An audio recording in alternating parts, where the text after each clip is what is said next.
নমস্কার, নারায়ণচন্দ্র বসা বাংলা বিষয়ের একজন শিক্ষক। এই মুহূর্তে আমাদের সামনে একটু ভিডিওটা করছি। খুব গুরুত্বপূর্ণ প্রশ্ন, সেটা হচ্ছে নাট্যকার দ্বিজেন্দ্রলাল রায়। আপনারা জানেন দ্বিজেন্দ্রলাল রায়, সংক্ষেপে তাকে বলা হয় DL রায়।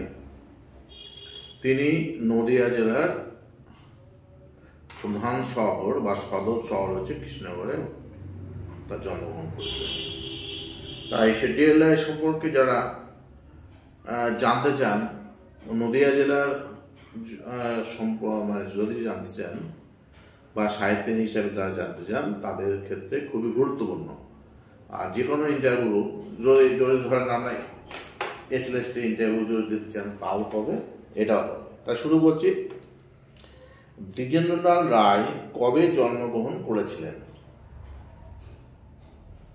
উত্তর এরকম: 1863 খ্রিস্টাব্দে 19 জুলাই, বাংলা 1270 বঙ্গাব্দের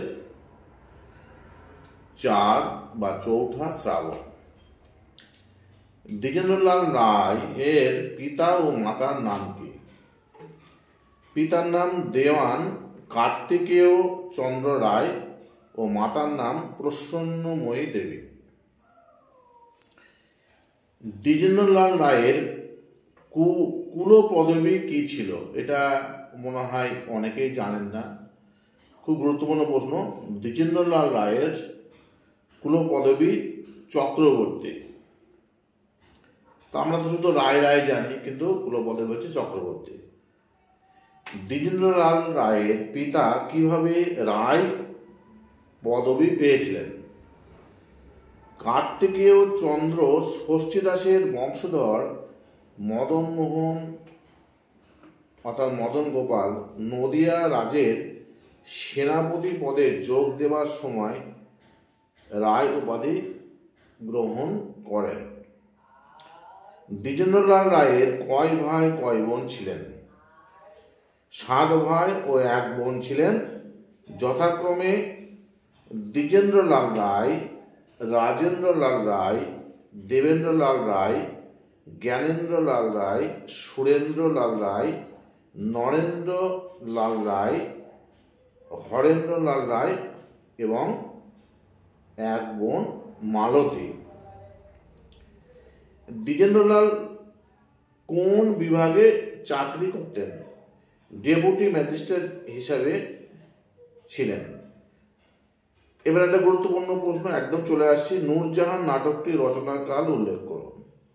1906-7 খ্রিস্টাব্দে নাটকটি লেখা হয়। প্রকাশকাল কত? 1908 খ্রিস্টাব্দের 1 মার্চ। আর একটাই প্রশ্ন করব, নূরজাহান নাটকটি কাকে উৎসর্গ করেছিলেন? উৎসর্গ পৃষ্ঠায় কি লিখেছিলেন? দ্বিজেন্দ্রলাল রায় নাটকটি উৎসর্গ করেছিলেন সাহিত্য সম্রাট বঙ্কিমচন্দ্র চট্টোপাধ্যায়কে। তিনি লিখেছিলেন, বঙ্গ সাহিত্যের গুরু, হিন্দুত্বের প্রতিষ্ঠাতা, প্রাজ্ঞ মনীষী, দেশভক্ত, স্বধর্মব্রত, ভারতের গৌরব বঙ্কিমচন্দ্র চট্টোপাধ্যায় CIEর পুণ্য স্মৃতির উদ্দেশ্যে এই নূরজাহান নাটকটি উৎসর্গকৃত হইল। নমস্কার, ধন্যবাদ।